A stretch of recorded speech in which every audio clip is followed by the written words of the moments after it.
Hello and welcome to this chess video. I'm FIDE Master Ingvar Jóhannesson from Iceland, and we're going to look at some moments from today's Armageddon games at the Norway Chess. This is the 6th round. I actually haven't been covering any of this tournament, and well, to be honest, I'm not sure how this experiment with the Armageddon games is going.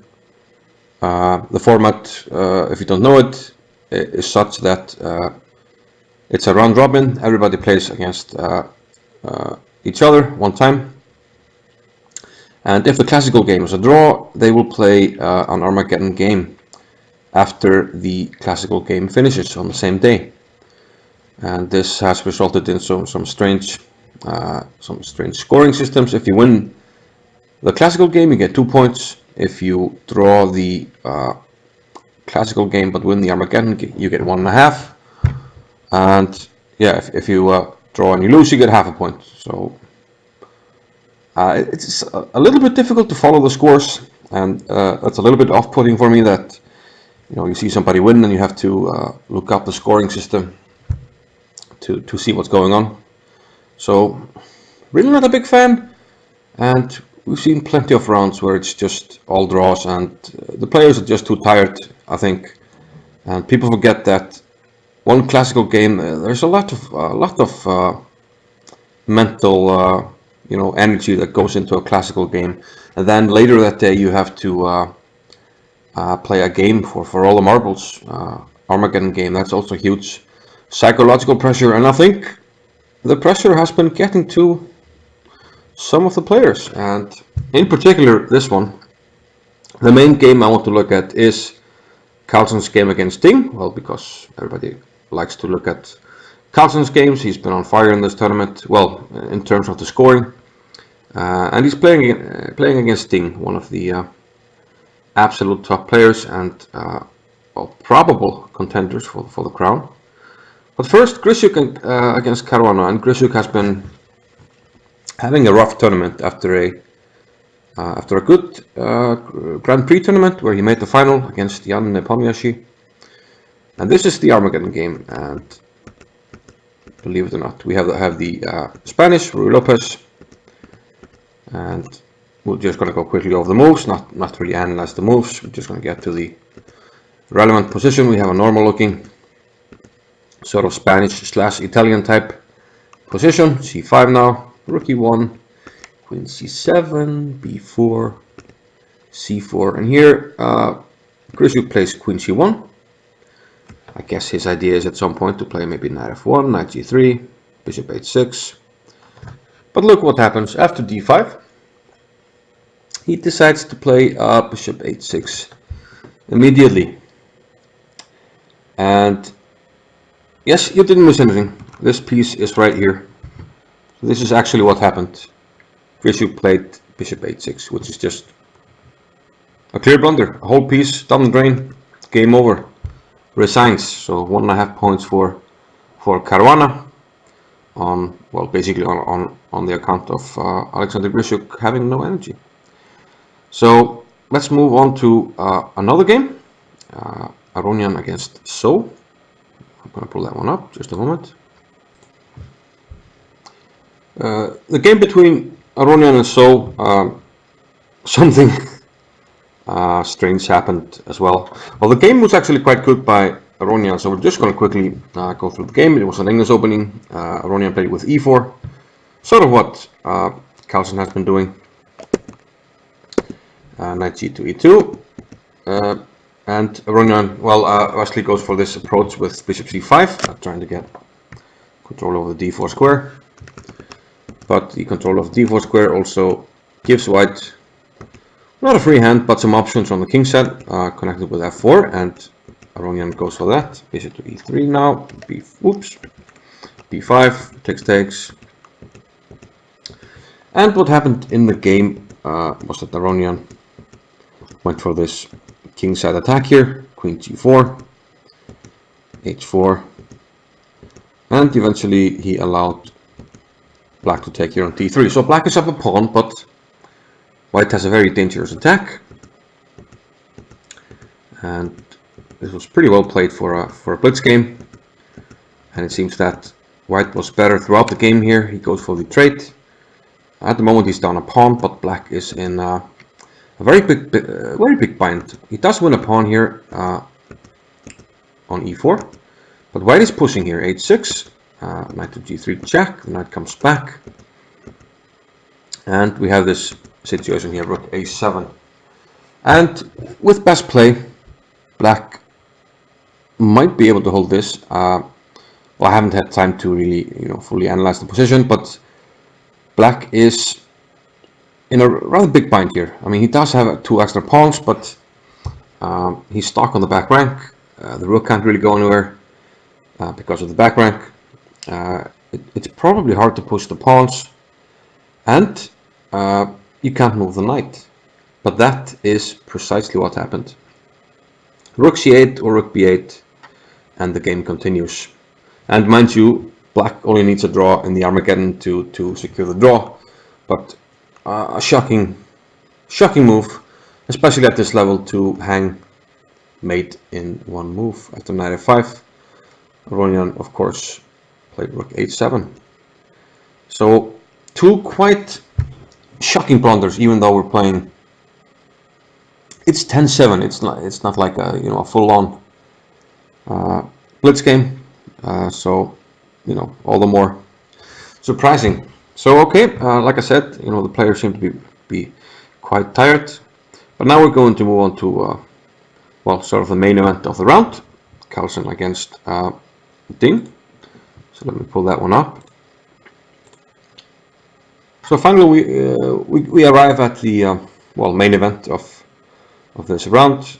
If Carlsen wins this, then he's basically pulling away with the tournament. I think he's won one game, which gives him 2 points, and since then he's been winning all the mini matches, 1.5-half. So scoring wise, doing quite well, but he's losing a little bit of rating in the classical with all the draws. But let's see the game. So this is the Armageddon game. All the games of the round were drawn, like I said earlier. And in this one, Carlsen opted for the Italian game, not going for the English, which has been more or less his main weapon this year. Knight f6, d3, b5, and again, the Spanish and the Italians, they tend to look quite similar. Ding goes for an aggressive approach here with g5, bishop g3, bishop comes back to b6, and knight a5, which is actually a novelty. This has been played before when black castled.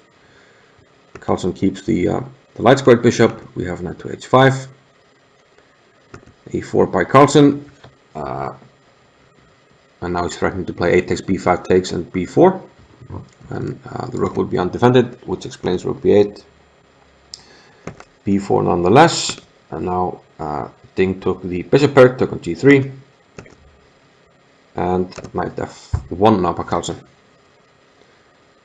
So Carlsen has a nice compact structure, but on the other hand, black does have the bishop pair. So knight f1 signals that he wants to gun for either of these 2 squares. But first, queen to f6 by Ding, now threatening g4 and attack on f2. Queen e2 protects, knight to e7, knight comes to e3, but Ding has already secured those squares with this knight. h5, bishop e3, then the bishop can now return to the diagonal that it wants to be on. It had to retreat after knight a5, but now we have made space for the bishop on this juicy diagonal. c6, Carlsen took and expanded in the center with d4. Ding went with g4, takes, and knight h4. Yeah, note that if you take here, I will take your queen, and this looks like it should be in white's favor. We're winning a pawn, so white would be quite happy here. So Ding takes back, knight h4, queen g5, and now both sides castle. So again, white is very solid on the king side, and would like at some point maybe to do something about this square. Also, he has the option of breaking at some point with the f pawn. And to do that, you'd have to move the king here to h2 or h1. And this is indeed what happened. Rook a to d1. Carlsen figures there's not much to do on the a file. Rook a8, king h2, rook a3. Here Carlsen kicks the rook back with queen to b2 and rook d6. And here, after king g7, Carlsen takes his chance here, and he's getting a much better position now here after c4. An excellent move which exposes the queen's relation here to the king on g7. And note that you can't put the bishop on this juicy square because we'll simply take it, and your rook here will be hanging because of the check. So c4 is a very strong move, and one point is that you can't take on c4 because knight takes c4, and again you can't play bishop d4 because rook takes, and bishop c7 I have the very strong move f4 where you just pinned all over the place, and after you take, knight takes, your queen doesn't have a square.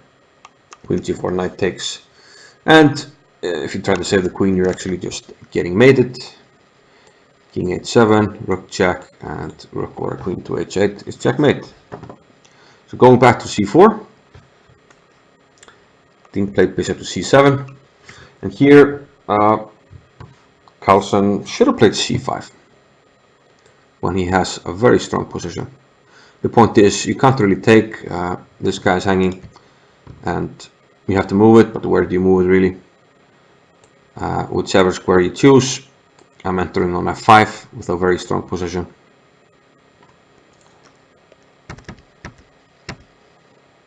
But Carlsen played f4, and probably around here he missed something after, yeah, he should have played c5, because now after g takes f3, he would like to play knight takes f3, but his knight on e3 is hanging, so he had to retreat the rook, and now f2 takes on g2.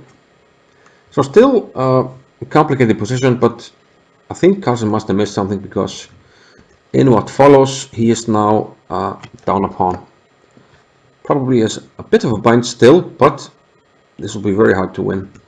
And after rook d8, takes, queen e2, rook a3, queen d3, hitting the bishop, bishop c7, and notice these bishops, of course, covering all the entry squares on the d file, so no entry there, entry denied. And I actually turned on the broadcast here after king f8, and I was like, yeah, I mean, he's down a pawn, black has the bishop pair, okay, the black squared bishop is passive, but how does white do anything? I mean, there's a pin here from the rook. I mean, the bishop can't move. You can't enter on the d file. How do you improve the white position? And you're down a pawn. And turns out white is struggling here. He might make a draw, but queen c2 was not a good move, because queen g4, and we're facing some difficulties here. The thing is, black is threatening to take here on b3, queen takes, and then queen takes e4 check, and the knight on f5 is dropping. So Carlsen played rook to f3, and here Ding misses a golden opportunity. He could have played bishop to e6, and of course you can't take it, because again we have this pin. He would take the rook. So let's say we play a move like rook to e3. I simply not take everything on b3, and I take on e4, and you are, I believe, more or less forced to trade queens, because I'm trying to win the piece. So you have to go queen f3, and even though white has a bit of a bind here, black is up 2 pawns, and he's not going to lose this. So Ding would have won the Armageddon if this had happened. However, he took on f5, h4, and now it should be about equal, but now white is all of a sudden getting some chances. Rook to f7, protected by the bishop, king g6, and here Carlsen was finding seemingly all the correct moves, queen f2. threatening to come into f6, and Ding decided to trade queens, took on g3, and it might look tempting to take on c7, but I think that's just a draw I will take. You get this pawn, but you're going to drop the b pawn, and maybe I just start with king g5, and the king is coming here, and I don't think white is winning this. And Carlsen seemed to believe the same. He played bishop to e6. Now the bishop is hanging on c7, so bishop to d8. Another nice move by Carlsen. Black probably wants to play bishop to h4 and then give a check. Try to maneuver the rook and give a check maybe. So Carlsen prevents that with king to h3. Bishop g5. Rook c7, eyeing the c6 pawn. Bishop f4. Everything is still okay, but Carlsen out of nowhere finds an annoying situation here for black. Bishop f7 and rook g6 is threatened, and if that happens, king h5, and the rook would swing over and give a check and pick up this rook. So black has to find something, and there is a move, but Ding didn't find it. He blundered here from what seems like probably a dead drawn position. He could have played bishop e3, and we'll see the difference in the main line. In the game he played bishop d2, which is a horrible blunder, and after rook g6, all he could do was hide his face in his hands, because after king f4, rook g4, he actually paused a bit before playing king f4, wanted to resign but made one more move. As you can see, the king moves to the third, and we pick up the g3 pawn and the rook on a3. Had the bishop, however, been on e3, the same variation does not work, because we can go to f3, and if we now give the check, well, I could go to f2 or pick up the pawn, but the important thing is that the bishop is preventing me from losing my rook, and now I'm not losing the game. So that was all the difference, all the daylight that Magnus Carlsen needed to win this Armageddon match. And well, yeah, too many mistakes really. Maybe this is what the people want, Tell me in the comments. Do you enjoy this tournament so far? Do you understand the rules? Do you need to look them up? Do you think the classical games are going okay, or are they going sort of strangely because of the Armageddon? And how do you like the Armageddon? Let me know in the comments, and I'll see you in another video. Bye bye.